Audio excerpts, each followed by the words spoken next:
Hello, my name is Kyle, and today in Funeral 101 we will be discussing the options that you have after the death of a loved one.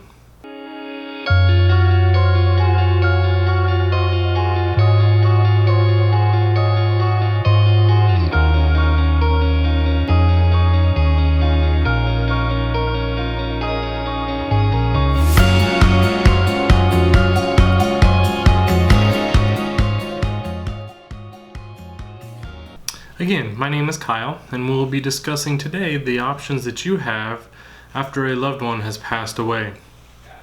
Now, this video will not encompass every possible option that you may have, but we're going to hit the highlights as far as the main traditional options that are given to families in their time of need.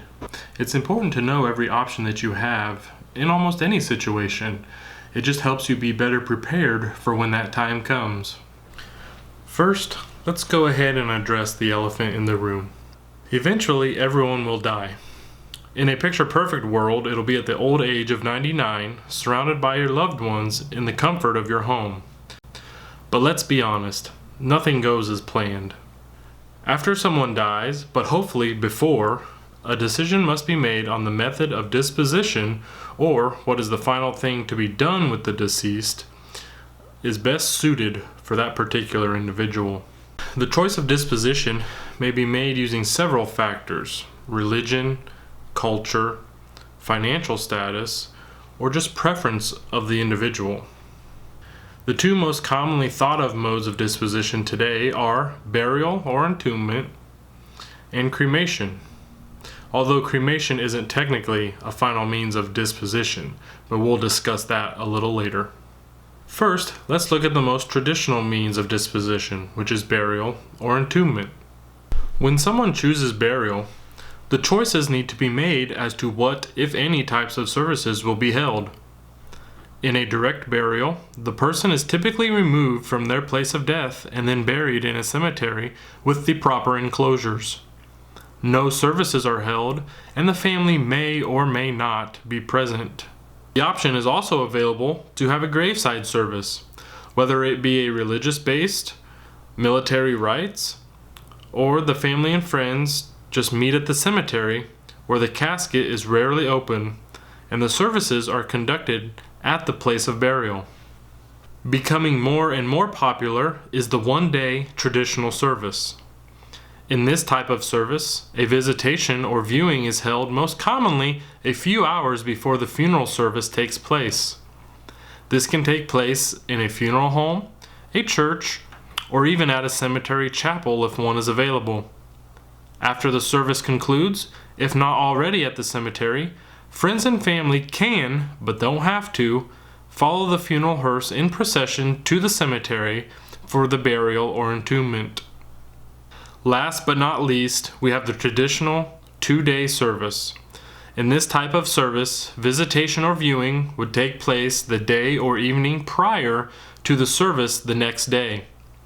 This can take place in a funeral home or a church, but most commonly, if it takes place in a church, the body and casket would return to the funeral home after the conclusion of the evening viewing and returned the next morning. Just like the traditional one-day service, after the funeral service concludes at the funeral home or church, family and friends may or may not go in procession to the cemetery of the place of burial or entombment. Certainly, there are other variations of burial and entombment services. For example, having the burial the next morning after an evening service, and etc. But these 4 services are what you will find to be used most of the time. Moving on, let's talk about a mode of disposition that's becoming more popular today now than ever. Cremation is the process used to reduce the human body to ash, sometimes called cremated remains or cremains.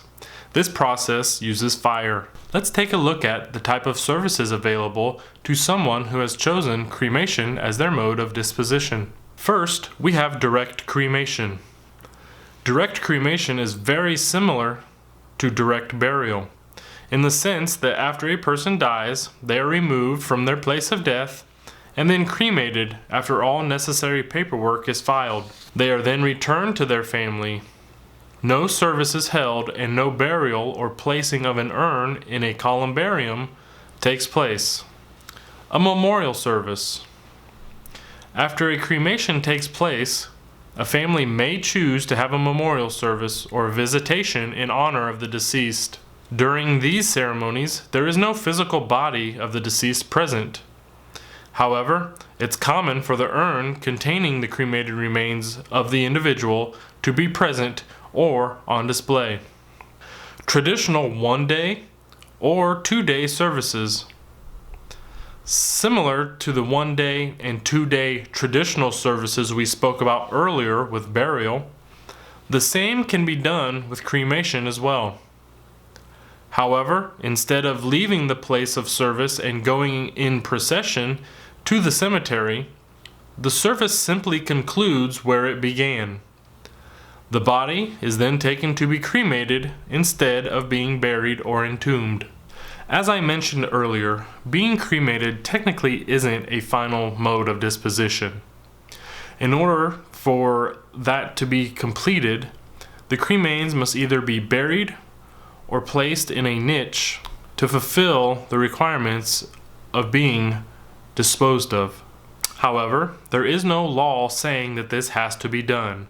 We simply leave it up to the family to use their discretion on what they would like to do with the cremated remains. Again, there are small variances to the services that I've described earlier in this video. The best thing to do if you have an idea that you would like to discuss is to meet with your local funeral director to see if your idea can, 1, be done, and 2, if they're willing to do that, or what costs are involved in getting that completed. The last option that I'm going to bring up, which is usually brought up at least by some people, is donating your body to science. Donating your body to science is usually done with no cost to the family. The School of Science simply comes to the place of death and removes your loved one and takes them back to their facilities. When the school is done, they will have your loved one cremated and then given back to you. There is no direct time frame when this will happen, but it is done eventually.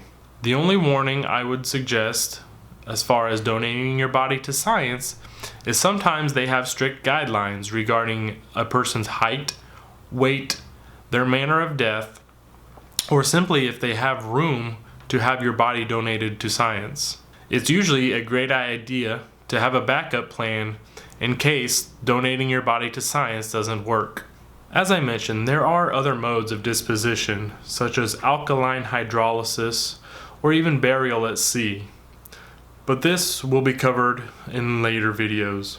Thank you for watching today's episode of Funeral 101. Hopefully this has kind of opened your eyes to the options available to you and your family when someone passes away. Stay tuned for future videos and leave a like on this video and subscribe.